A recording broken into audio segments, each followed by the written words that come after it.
الحمد لولیہ والصلاة والسلام علی نبیہ وآلہ وصحبہ وبارک وسلم۔ قال اللہ تعالی وتبارک فی القرآن المجید والفرقان الحمید۔ بسم اللہ الرحمن الرحیم۔ قل بفضل اللہ وبرحمتہ فبذلک فلیفرحوا۔ صدق اللہ مولانا العظیم وصدق رسولہ النبی الکریم الرؤوف الرحیم۔ اللہم نور قلوبنا بالقرآن وزین اخلاقنا بالقرآن وادخلنا الجنة بالقرآن ونجنا من النار بالقرآن۔ قال اللہ تعالی وتبارک فی شان حبیبہ مخبرا وآمرا ان اللہ وملائکتہ یصلون علی النبی یا ایہا الذین آمنوا صلوا علیہ وسلموا تسلیما۔ اللہم صلی علی سیدنا مولانا محمد معدن الجود والکرم صلاۃ و سلاما علیک یا سیدی یا رسول اللہ۔ حمد و تعریف و توصیف اللہ جل مجدہ الکریم کی ذات برکات کے لیے، رسول رحمت، شفیع معظم، نبی محتشم، حضور ختمی المرتبت صلی اللہ علیہ وآلہ وسلم کے حضور ناز میں اپنی عقیدتوں، ارادتوں اور محبتوں کا خراج پیش کرنے کے بعد، واجب الاحترام ذوی الاحتشام معزز و مکرم سامعین، خواتین و حضرات، السلام علیکم ورحمۃ اللہ وبرکاتہ۔ کتاب رحمت قرآن مجید میں اللہ جل شانہ نے ارشاد فرمایا، اے محبوب ارشاد کر دیجئے، فرما دیجئے، قل بفضل اللہ و برحمتہ، جب اللہ کا فضل اور اس کی رحمت ہو، فبذالک فلیفرحوا، تو انہیں چاہیے کہ اس فضل و رحمت کے حصول پر، اللہ جل شانہ کی اس کرم نوازی پر فرحت کا اظہار کریں، خوشی اور شادمانی کا اظہار کریں۔ ہوا خیر مما یجمعون، اور وہ جب فرحت کا اظہار کرتے ہوئے، خوشی کا اظہار کرتے ہوئے خرچ کرتے ہیں، تو وہ خرچ کرنا اس مال سے بہتر ہے جو وہ جمع کرتے ہیں۔ تو خوشیوں کا حصول اللہ جل شانہ کا شکر واجب کرتا ہے۔ جب کوئی بھی خوشی ملے تو ہمارے اوپر ضروری ہوتا ہے کہ ہم اللہ کا شکر ادا کریں۔ شکریہ ادا کرنے سے نعمتیں اور زیادہ ملتی ہیں، اور شکریہ ادا نہ کرنے سے نعمتوں سے محروم کر دیا جاتا ہے۔ اور یہ انسانی فطرت ہے کہ جب اسے کوئی سرشاری ملتی ہے، جب اسے کوئی نعمت، رحمت یا راحت پہنچتی ہے، تو وہ اس پر خوش ہوتا ہے۔ قرآن مجید میں ایک مقام پہ فرمایا وَإِذَا أَذَقْنَا الْإِنسَانَ مِنَّا رَحْمَةً فَرِحَ بِهَا، جب انسان کو ہماری جانب سے کوئی رحمت ملتی ہے تو وہ اس پہ خوش ہو جاتا ہے۔ آپ ایک چھوٹے سے بچے کی گال سہلائیں، اس کو ٹافی دیں، اس کے سر پہ شفقت سے ہاتھ رکھیں تو اس کا چہرہ کھل کے گلاب ہو جاتا ہے۔ ٹھٹھرتے ہوئے ماحول میں کسی کو روک کے گرم چائے پلا دے تو اس کی طبیعت میں سرشاری آ جائے گی اور وہ آپ کا شکر گزار رہے گا۔ تو یہ انسانی فطرت ہے، اس میں مسلمان ہونا بھی ضروری نہیں ہے کہ کسی بھی شخص کو آپ کوئی شے عطا کرتے ہیں، اسے کوئی خوشی دے دیتے ہیں، تو وہ اس سے بہت زیادہ سرشار ہوتا ہے۔ رحمتم منا، جو لفظ قرآن نے بیان کیے وہ ہے رحمتم منا، یعنی ہماری جانب سے اسے کوئی رحمت ملے۔ رحمتن نکرہ ہے یہاں، کوئی رحمت ملے، عام سی رحمت ملے، فرح بہا، تو اس رحمت کے ملنے پر وہ خوش ہو جاتا ہے۔ آپ کی اگر توجہ ہو تو رحمت ملنے پہ وہ خوش ہو جاتا ہے، اور اگر رحمت للعالمین مل جائیں تو پھر اس کی خوشی کا عالم کیا ہو، پھر اس کی مسرت کی کیفیت کیا ہو۔ یہ بات ذہن میں رکھیے کہ حضور کی آمد پر مسرت کا اظہار کرنا، خوشی کا اظہار کرنا، اس میں تو کوئی اختلاف نہیں ہے، امت کا کوئی بھی طبقہ اس کا انکار نہیں کرتا کہ یہ خوشی کی بات نہیں ہے، خوشی کی بات ہے۔ ہر دور میں اور ہر علاقے کے اپنے اظہار کے سلیقے ہوتے ہیں اور طریقے ہوتے ہیں، اگر وہ شریعت کے مزاج سے متصادم نہ ہوں تو ان کو اختیار کرنے میں کوئی حرج نہیں ہے۔ پھر مرور زمانہ کے ساتھ بدلتے ہوئے تقاضے ہوتے ہیں۔ کسی زمانے میں تلواروں کے ساتھ، تیروں کے ساتھ لڑائی ہوتی تھی اور وہ جہاد اسلامی قرار پاتا تھا۔ آج کی لڑائی میزائلوں کے ساتھ اور ٹینکوں کے ساتھ ہے اور یہ بھی جہاد اسلامی قرار پاتا ہے۔ کوئی کہے کہ تیر و تفنگ کو چھوڑ کے، نیزہ و بالا کو چھوڑ کے، شمشیروں کو چھوڑ کے یہ میزائلوں پہ آ جانا، یہ ٹینکوں پہ اور یہ جدید آلات حرب پہ آ جانا، یہ دانش مندی نہیں ہے، یہ سنت سے انحراف ہے۔ تو میاں تو سنت کے مفہوم کو نہیں سمجھا۔ اس دور میں آلات حرب وہ تھے، بدلتے تقاضوں کے ساتھ آلات حرب یہ ہوئے، تو وہ بھی عین جہاد اسلامی تھا، یہ بھی عین جہاد اسلامی ہوگا۔ اسی طرح خوشی کے مختلف طریقے ہیں۔ کسی زمانے میں بالکل پرانے لوگ جانتے ہیں، جب کسی کے ہاں خوشی آتی تو وہ گڑ کی روڑیاں بانٹتا، یہ پرانا طریقہ۔ پھر اس کے بعد پتاشے بانٹنا شروع ہو گئے لوگ، پھر اس کے بعد وہ شکر پارے آ گئے، اس کے بعد پھر لڈو آ گئے، پھر موتی چور، اور پھر نہ جانے کیا کیا۔ لیکن روح ایک ہی ہے۔ جو گڑ بانٹنے سے مسرت کا اظہار تھا، وہی آج جدید جو ہمارے پاس مٹھائی کی اقسام ہیں، ان کو بانٹنے سے بھی وہی مقصود ہے۔ کسی زمانے میں کسی کہ ہاں بیٹا ہوتا تو وہ گھر کے دروازے پہ پتے باندھ دیا کرتے تھے۔ یہ اس دور کی جھنڈیاں تھیں، اظہار کے لیے کس گھر میں خوشی آئی ہے۔ تو آج کے دور میں تو ہمیں پتے باندھے ہوئے نہیں ملتے۔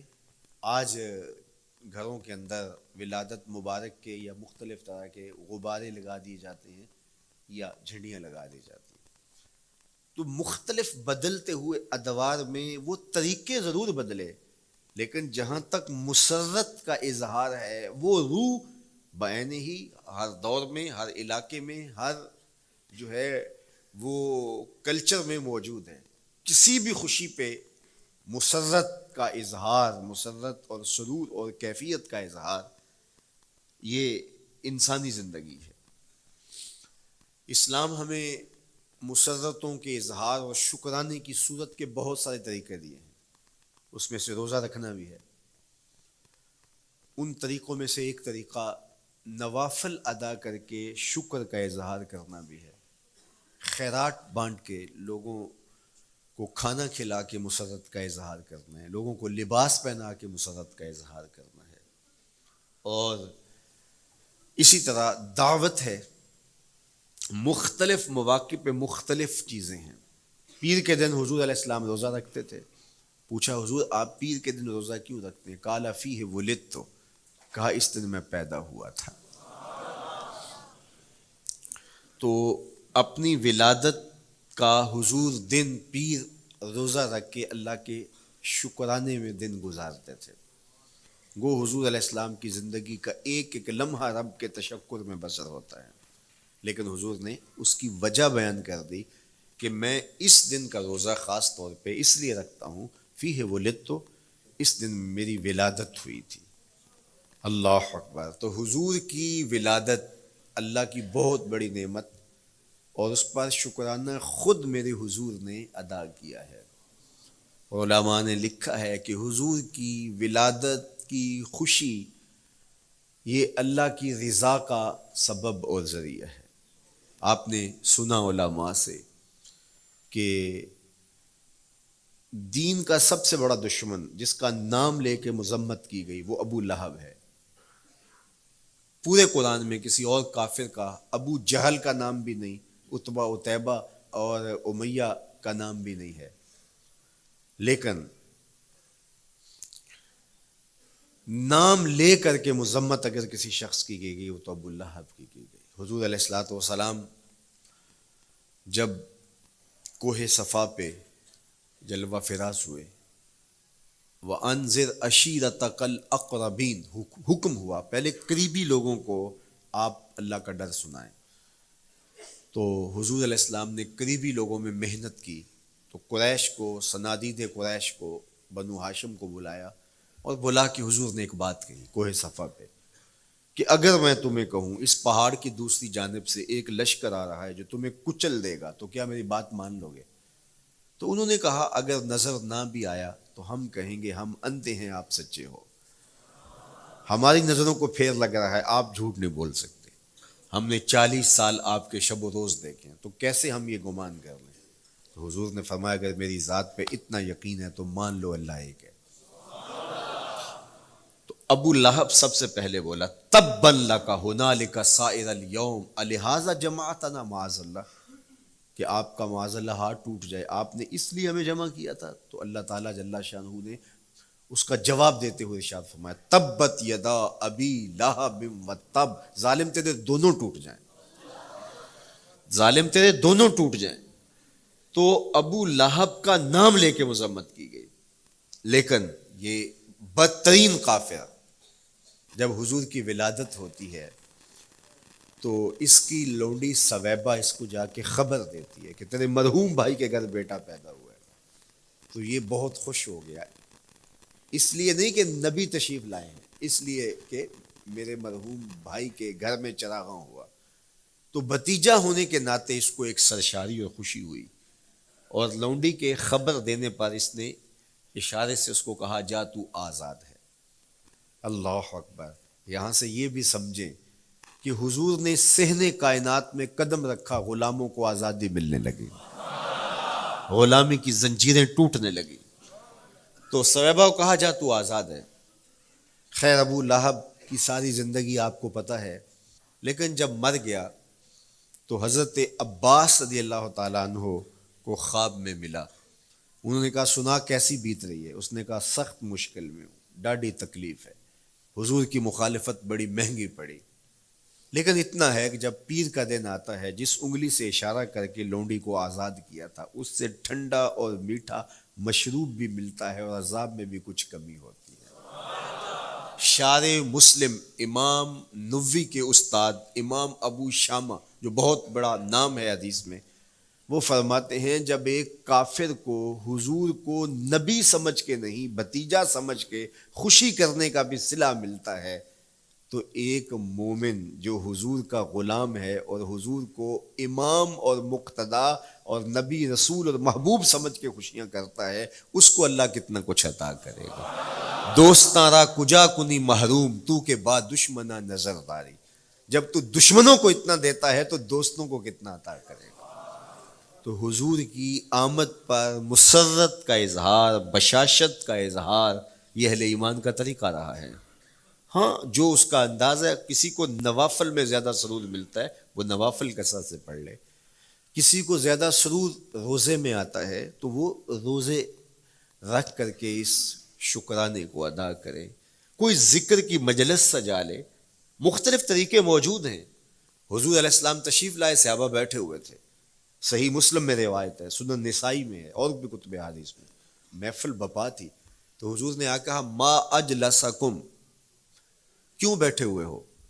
تو جو انہوں نے جواب دیا وہ سنیے، جلسنا نذکر اللہ ونحمدہ علی ما ہدانا لدینہ ومن علینا بکا، حضور ہمارے بیٹھنے کا مقصود یہ ہے کہ ہم اللہ کا شکر ادا کر رہے ہیں اس بات پر کہ اس نے ہمیں ہدایت دین عطا کی، ومن علینا بکا، اور آپ کی صورت میں ہمارے اوپر احسان کیا، ہمیں آپ عطا ہوئے، اس پر اللہ کا شکر ادا کرنے کی مجلس سجائے بیٹھے۔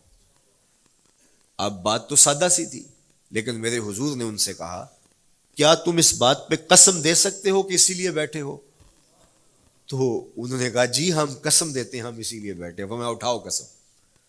تو صحابہ نے باقاعدہ قسم دی, ہم قسم اٹھاتے ہیں ہمارے بیٹھنے کا مقصد یہ ہے کہ اللہ کا شکر ادا کر رہے ہیں اور آپ کی صورت میں جو انعام خداوندی ملا ہے اس پر اللہ تعالیٰ کا شکریہ ادا کر رہے ہیں. حضور نے باقاعدہ ان سے قسم لی اور انہوں نے باقاعدہ قسم دی. اب صحابہ کو حیرت تو تھی کہ یہ موقع قسم کا تو نہیں تھا, لیکن حضور نے قسم لی ہے. کیوں؟ حیرت و استجاب کی کیفیت تھی. حضور علیہ السلام نے فرمایا صحابہ میں تم سے جو ابھی قسم لی ہے یہ کسی تہمت کی بنیاد پر نہیں لی, یعنی تمہارے قول کی صداقت میں مجھے کوئی شک نہیں تھا کہ میں نے قسم سے تصدیق کی ہو, بلکہ اس کا سبب اور تھا. بعض اوقات قسم اس لیے کی جاتی ہے کہ کسی متردد ذہن کو مطمئن کرنا ہوتا ہے, اور بعض اوقات قسم واقعہ کی اہمیت کو بڑھانے کے لیے کی جاتی ہے. کوئی بندہ کہہ رہا ہے کہ جناب فلاں صاحب آ رہے ہیں ہمارے گھر میں, مہمان آ رہے ہیں, تو گھر کے اچھا کہتا ہاں قسم اللہ کی, تو اس کا یہ مطلب نہیں کہ اس کے شک ہوتا ہے. اس کی خوشی اور اس کی مسرت کے اظہار کو بڑھانے کے لیے وہ کہتا ہے کہ ہمارے گھر کے اندر آج فلاں آ رہا ہے, تو وہ کہتا اچھا کہتا ہاں ہاں قسم اللہ کی وہ آ رہا ہے. تو یہ متردد کا شک دور کرنے کے لیے قسم نہیں ہے, یہ بلکہ اس کی خوشی اور سرشاری کو پختہ کرنے کے لیے ہے. تو عربوں میں قسم مختلف وجہ سے کی جاتی تھی. تو حضور نے فرمایا یہ جو میں نے تم سے قسم لی ہے یہ کسی تہمت کی بنیاد پہ نہیں لی, بلکہ اس قسم کا سبب کیا ہے سنو. پھر حضور نے خود بتایا, فرمایا تم یہاں بیٹھے تھے, میں حجرے میں بیٹھا تھا, اتانی جبریل علیہ السلام, میرے پاس جبریل امین حاضر خدمت ہوئے, فاخبرنی ان اللہ یباہی بکم الملائکہ, تو مجھے انہوں نے خبر دی ہے, محبوب ذرا باہر تو نکل کے دیکھو, صحابہ تمہارے اس عمل پر اللہ فرشتوں میں ناز کر رہا ہے, اللہ فرشتوں میں فخر کر رہا ہے کہ دیکھو میں نے ان کو نعمت دی, کتنے قدردان نکلے, اس نعمت کا شکرانہ ادا کر رہے ہیں. اور آج اگر ہم اپنے گھر میں بیٹھ کے, اپنی مسجد میں بیٹھ کے حضور کی صورت میں انعام خداوندی کا شکریہ ادا کرتے ہیں تو اللہ کی رحمتوں سے بعید نہیں کہ اللہ فرشتوں سے کہے دیکھو صدیاں بیت گئیں یہ آج بھی شکرانہ ادا کر رہے ہیں, اور یہ بات میری اور آپ کی بخشش کی ضمانت قرار پائے. تو حضور کی صورت میں جو انعام ہوا, حضرت حسان بن ثابت اکثر کہا کرتے تھے منا علینا ربنا ام بعث فینا محمدا, ہمارے رب نے ہمارے اوپر احسان کر دیا ہے کہ محمد عربی عطا کر دیے. ساری زندگی سجدے میں سر رکھ کے شکر ادا کرتے رہیں, حق کے شکر پھر بھی ادا نہ ہو. میں تو کہا کرتا ہوں ہمارے بدن پہ اتنے بال نہیں ہیں جتنے رسول اللہ کے احسانات ہیں. ہمارا بال بال قرض رسالت میں جکڑا ہوا ہے, ساری زندگی ان کے گیت گائیں. میں ایک رات کے میلاد کا صرف قائل نہیں ہوں کہ ایک رات میلاد کر لو اور پورا سال چھٹی, ساری زندگی حضور کا نام جپو, ساری زندگی حضور پہ درود پڑھو, لمحہ لمحہ حضور کے ذکر کا چراغاں کرو. صرف اپنے گھروں میں, اپنی چہار دیواریوں میں اور اپنے بازاروں میں جھنڈیاں ہی نہ لگاؤ, بلکہ دل کے ایک ایک فرد پہ نام محمد کی جھنڈی لگاؤ. صرف منڈیروں پہ چراغاں ہی نہ کرو, بلکہ دل کی اندھیر گلیوں میں بھی حضور کے نام کا چراغاں کرو. اندر بھی روشنی ہو, باہر بھی روشنی ہو. حضور پہ درود پڑھو, حضور کا ذکر کرو, اپنے بچوں کو بٹھا کر کے حضور کے قصیدے سناؤ, حضور کی شانیں سناؤ, حضور کی سیرت بتاؤ انہیں. اپنے گھر کے ماحول کے اندر, اپنی مسجد میں, اپنی گلی میں, اپنے دوستوں میں حضور کا ذکر کرو. دوستوں آپس میں بیٹھو تو کہو یار اللہ کا کتنا کرم ہو گیا کہ اللہ نے ہمیں حضور عطا کر دیا. دوستوں میں بیٹھے جب یوں بات کرو گے تو اللہ کی رحمتیں کس قدر تمہارے اوپر برسیں گی. اپنی عقیدتوں کا اظہار کرو, وہاں کمیت نہیں دیکھی جاتی, وہاں کیفیت دیکھی جاتی ہے. وہاں مقدار نہیں دیکھی جاتی, وہاں معیار دیکھا جاتا ہے. وہ چہرہ اور چہرے کا تل نہیں دیکھتے, وہ بندے کا دل دیکھتے ہیں. وہ دیکھتے ہیں کون کس خلوص کے ساتھ محبت لے کر کے آیا ہے. شاہ ولی اللہ محدث دہلوی بہت بڑا نام ہے, تمام مکاتیب فکر کے نزدیک معتبر نام ہے. شاہ ولی اللہ محدث دہلوی فرماتے ہیں میرے والد شاہ عبد الرحیم محدث دہلوی ہر سال حضور کا میلاد کرتے تھے, اور اپنی استطاعت کے مطابق لوگوں میں, آنے والوں میں کچھ کھانا بھی تقسیم کرتے. ایک سال حالات اتنے پتلے تھے کہ ان کو میسر نہ تھا کہ لوگوں کو بھرپور کھانا کھلا سکیں, لیکن کہا چلو ناغہ نہ ہو, ایک تسلسل ہے جاری رہے, تو انہوں نے چنے بانٹ دیے بعد میں. لیکن دل میں تشویش تھی کہ اس مرتبہ من کی منشا پوری نہیں ہوئی، تو اسی حالت میں سو گئے، سوئے تو مقدر جاگا، حضور کا دیدار نصیب ہوا، اور جس نے حضور کو خواب میں دیکھا اس نے حضور کو ہی دیکھا۔ من رآنی فی المنام فقد رآنی، فرمایا جس نے مجھے خواب میں دیکھا اس نے مجھے ہی دیکھا۔ فإن الشیطان لا یتمثل بی، شیطان میری مثل ہو ہی نہیں سکتا، خواب میں آ کر بھی حضور کی مثل ہونے کا دعویٰ نہیں کر سکتا، جس نے مجھے دیکھا اس نے مجھے ہی دیکھا۔ اور دوسری بات، حضور جس کے خواب میں آئے قصد، ارادے اور مرضی سے آئے۔ تیسری بات، حضور علیہ الصلوۃ والسلام نے خواب میں کسی کو کچھ عطا کیا تو وہ حقیقت میں عطا کیا۔ ویسے میں خواب میں کسی سے کچھ لیتا ہوں، آپ خواب میں کسی سے کچھ لیتے ہیں یا کسی کو کچھ دیتے ہیں تو وہ محض خواب ہوتا ہے۔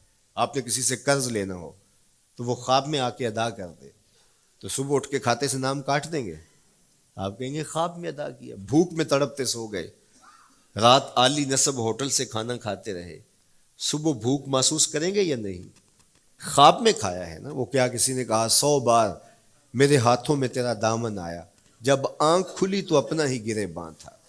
کچھ نہیں ہوتا، خواب محض خواب ہوتا ہے۔ لیکن اگر حضور کسی کو خواب میں کچھ عطا کرے، امام بوصیری سے پوچھو، رات چادر ملتی ہے، صبح اٹھتے ہیں کندھوں پہ موجود ہوتی ہے۔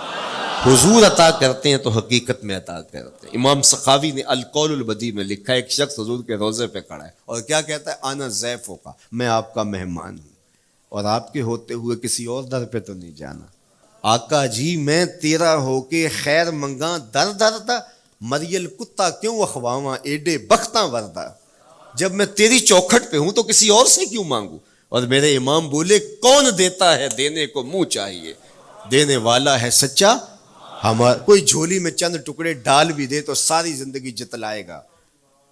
اللہ اکبر۔ عارف عبد المتین نے تو قلم توڑ دیا نا، اور جتنے بھی سہارے ہیں سبک کرتے ہیں، عزت نفس بڑھاتا ہے سہارا تیرا، ہر آسرا کمزور کرتا ہے لیکن نبی کا آسرا سر بلند کرتا ہے۔ کسی چودھری کا، خان وڈیرے کا مانگت سر اٹھا کے چل سکتے کہ میں فلاں کا مانگت ہوتا ہوں اور جس کو خیرات مدینے کی گلی سے ملی ہو؟ اسی لیے میرے امام نے مشورہ دیا، ٹھوکریں کھاتے پھرو گے ان کے در پہ پڑ رہو، قافلہ تو اے رضا اول گیا آخر گیا۔ وہ کھڑا ہی حضور کے روضے پہ اور کیا کہتا ہے؟ آنا ضیفوں کا، میں آپ کا مہمان ہوں اور آپ کے ہوتے کسی اور در پہ جاؤں؟ اللہ اکبر۔ یہ کہتے کہتے آنکھ لگ گئی۔ حضور خواب میں تشریف لائے، دائیں ہاتھ میں روٹی تھی، عطا کرتے ہوئے میں خذ لے لے، کہتا میں نے خواب میں کھانا شروع کر دی، ابھی آدھی روٹی کھائی تھی، پوری روٹی نہیں کھائی تھی، آدھی روٹی کھائی تھی کہ میری آنکھ کھل گئی۔ جب آنکھ کھلی تو دوسرا آدھا ٹکڑا میرے ہاتھ میں موجود تھا۔ وہ دیتے ہیں تو حقیقت میں دیتے ہیں۔ تو شاہ ولی اللہ محدث دہلوی فرماتے ہیں کہ میرے والد شاہ عبد الرحیم محدث دہلوی نے خواب میں حضور کو دیکھا، اور چونکہ دن یہ عمل گزرا تھا اور کہ مہمانوں کو خاطر خواہ تواضع نہیں کر سکا تھا، تو حضور کے سامنے انواع اقسام کی چیزیں پڑی ہیں، ان میں میرے والے چنے بھی موجود ہیں اور ان کے ساتھ شفقت فرما رہے ہیں۔ تو یہاں معیار دیکھا جاتا ہے، مقدار نہیں دیکھی جاتی، یہاں کمیت نہیں دیکھی جاتی، کیفیت دیکھی جاتی ہے۔ یہاں چہرے اور چہرے کا تل نہیں دیکھا جاتا، یہاں آنے والے کا دل دیکھا جاتا۔ یار چہرہ تو چمکدار تھا، اسی لیے ابو لہب کہتے ہیں نا شعلے کی طرح چمکتا ہوا، لیکن جہنم کا ایندھن بنا، اور کالے رنگ والا، ہونٹ موٹے ہیں، لیکن کعبے کی چھت میں کھڑا اذان دے رہا ہے۔ اذان ازل سے تیرے عشق کا ترانہ بنی، نماز تو اس کی دید کا ایک بہانہ بنی، ادائے دید سراپا نیاز تھی تیری، کسی کو دیکھتے رہنا نماز تھی تیری۔ تو عقیدتوں کے رنگ اور محبتوں کے رنگ حضور علیہ السلام کے ساتھ جب کوئی پیش کرتا ہے تو رائے گانی جاتی۔ یہ وفاداروں کا در ہے، یہاں بے وفائی کا تصور ہی نہیں ہے۔ وہ ہاتھ پکڑتے ہیں تو پھر چھوڑتے نہیں ہیں، اس لیے ان سے محبت کا ربط قائم کیجیے، اپنی اولادوں کو حضور کا پیار سکھائیے، اپنے گھروں میں میلاد کیجیے۔ لازم نہیں ہے کسی عالم دین کو بلاؤ، آپ اپنے گھروں میں حضور علیہ السلام پر درود پڑھیے گا، بچوں کو بٹھائیے گا اور حضور کی سیرت کا کوئی واقعہ ان کو سنائیے گا۔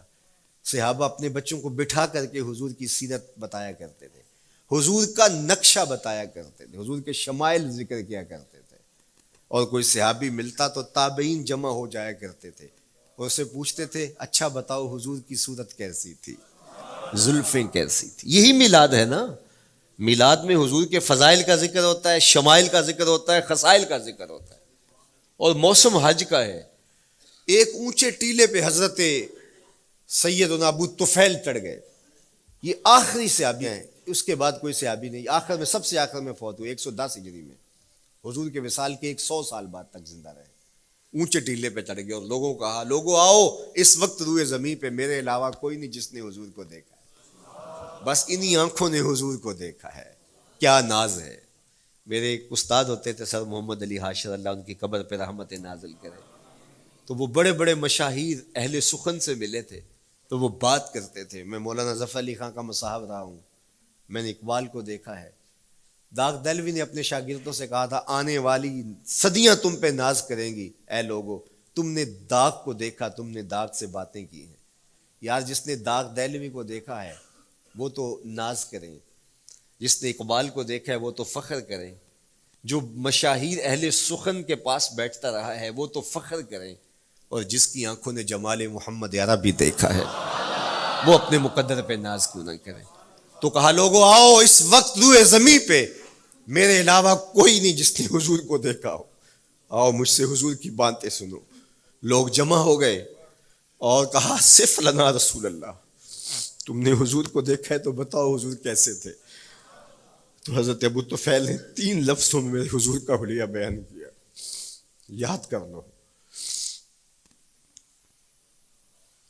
حضرت ابو طفیل نے کہا کان رسول اللہ صلی اللہ علیہ وسلم ابیض ملیحا مقصدا. ایک تو چٹے رنگ کے تھے، ایک تو حضور کا رنگ گورا تھا. دوسری بات ملیحن، حضور کا حسن نمکین تھا. اور تیسرا مقصدا، حضور متوازن تھے، نہ قد لمبا نہ قد پست، سوا صدر والبطن، سینہ اور پیٹ برابر. لیسا بالطویل الممغط ولا بالکثیر المتردد، نہ پست کے عجیب دکھائی دیں نہ اتنے لمبے کے عجیب لگیں بلکہ درمیانہ قد. لیکن اذا جامع القوم غامرہم، سن لو حضور کا قد تو درمیانہ تھا لیکن جب لوگوں کے درمیان چلتے حضور کے کندھے لوگوں کے سروں سے اونچے دکھائی دیتے. یہ اللہ نے شان دی اپنے محبوب کو. مکھ چند بدر شاہ شانی، متھے چمک دی لاٹ، کالی زلف تے اکھ مستانی.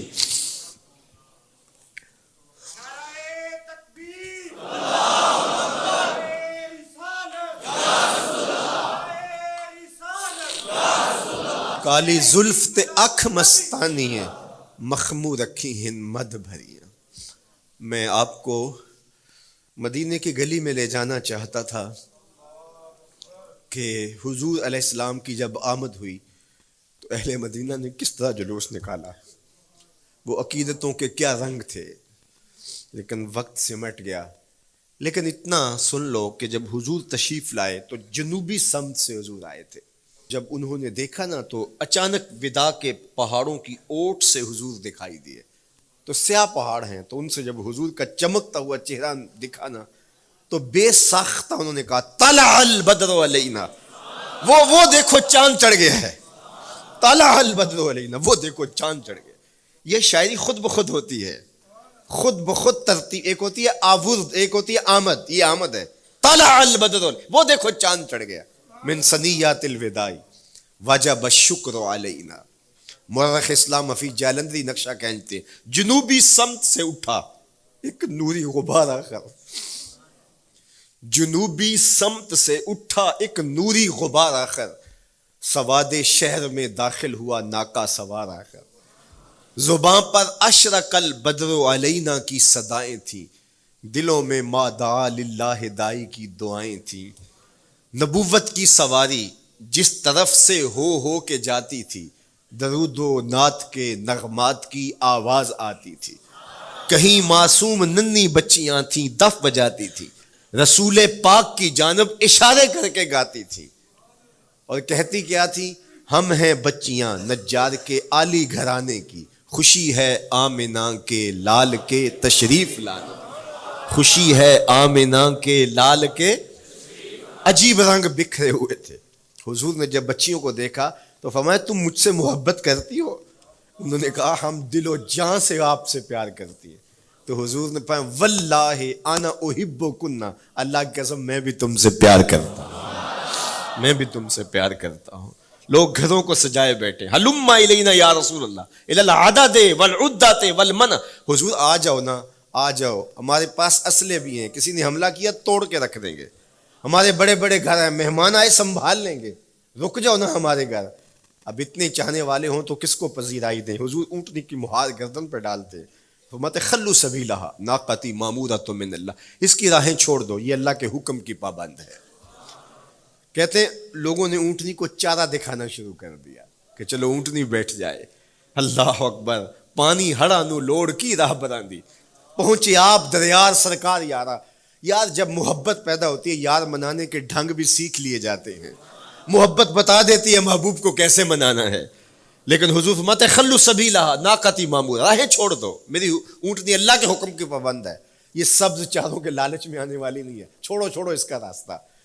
اللہ اکبر، جب بنو نجار کے محلے سے حضور گزرے، یہی بچیوں نے تالا البدر علینا پڑھا تھا، اور یہی محلہ حضور کے ننیال کا محلہ تھا. انہوں نے جو لفظ کہے، امام صالحی نے، اللہ ان کی قبر پہ کروڑوں رحمتیں نازل کرے. سبل الہدا والرشاد میں نے کئی مرتبہ یہ مقام پڑھا ہے، باب الہجرہ مسلم شریف باقی کتب حدیث میں بھی ہے، لیکن امام صالحی نے بہت ساری حدیث جمع کی ہیں، اور انہوں نے یہاں جو منظر بیان کیا ہے، انہوں نے جو لفظ کہے نا، جب حضور آئے بنو نجار کے محلے سے گزرنے لگے تو ذرا لفظوں کی چاشنی دیکھیے، ان لفظوں سے ٹپکتے شہد کو دیکھیے. تو انہوں نے آگے بڑھ کے حضور کو دعوت دی، اور لفظ کیا کہے، ہلم الی اخوالک یا رسول اللہ الی العدد والعدۃ والمن، حضور ادھر تو رک جاؤ، یہ تو آپ کے ماموں کے گھر ہیں، یہ تو آپ کے ننیال کا محلہ ہے. لیکن حضور نے فرمایا کہ بس میری راہیں چھوڑ دو. پھر اونٹنی جا کے کہاں بیٹھی، نیویاں دا پرونا ہے میرا نبی، کوٹھیاں تے چڑھے ویخ دے رہ گئے. سہل اور سہیل دو یتیم بچے تھے، اور ان کی خالی جگہ پڑی تھی، جا کے اونٹنی وہاں بیٹھ گئی. اٹھایا گیا پھر بیٹھ گئی. قریب ترین مکان حضرت ابو ایوب انصاری کا تھا. دوڑے آئے، سامان اتارنے لگے، کہا حضور اونٹنی کو اب نہ اٹھاؤ، اب تو میرے وقت جاگ پڑے ہیں. پھر ان کی کیفیت کیا تھی، امروز شاہ شاہاں مہمان شدست مارا. امروز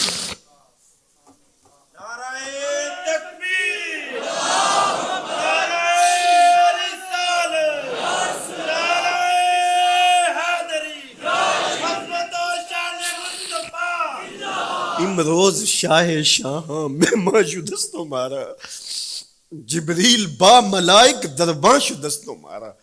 وہ کہتے ہیں آج شاہوں کا شاہ میرے گھر کا پرونا بن گیا ہے.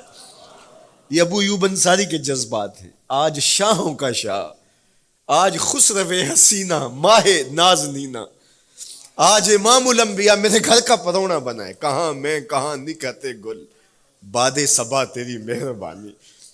کبھی اونٹنی کے پاؤں چوم رہے ہیں، تیرے بخت کے تو میرے گھر تک لے آئی.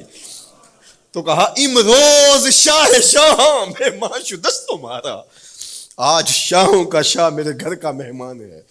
پھر آگے کیا کہتے ہیں، جبریل با ملائک درباں شدست مارا. لوگوں جبریل کو دیکھو، آج میرے گھر کا پیرا دے رکھا ہے، آج میرے گھر کا چوکی دار بنا ہوا ہے، کیونکہ میرے گھر میں حضور ٹھہرے ہوئے ہیں. تو کیا حضور کی آمد کا جلوس تھا یار. صحابہ نے جو حضور کے آمد کا جلوس نکالا، ہم تو وہ رنگ پیش نہیں کر سکتے، لیکن میں آپ کو کہوں گا درود پڑھتے ہوئے آج جلوس میں شامل ہوں، حضور کے ذکر سے سرشار ہو کے جلوس میں شامل ہوں، اور پورے نظم کے ساتھ. اگر آپ کے جلوس میں کوئی کسی کی گاڑی گھس بھی آتی ہے، اس کو پیار دینا، اس کو راستہ دینا، اور اس کو حضور کی رحمت کا احساس ہو کہ یہ رحمت کو ماننے والے لوگ ہیں، اور حضور پہ درود پڑھتے رہنا، عقیدتوں کے رنگ میں رہنا. امید ہے کہ جس طرح حضور نے ان بچیوں سے کہا جو حضور کے جلوس میں شامل تھیں کہ کیا تم مجھ سے محبت کرتی ہو، تو انہوں نے کہا جی جی، ہم اسی لیے تو آپ کے قصیدے پڑھ رہی ہیں. تو حضور نے فرمایا واللہ میں بھی آپ سے محبت کرتا ہوں. تو ہو سکتا ہے حضور ہمیں فرمائے میرے میلاد کے جلوس میں آنے والوں میں بھی تم سے محبت کرتا ہوں. اللہ آپ کو سلامت رکھے. وآخر دعوانا ان الحمدللہ.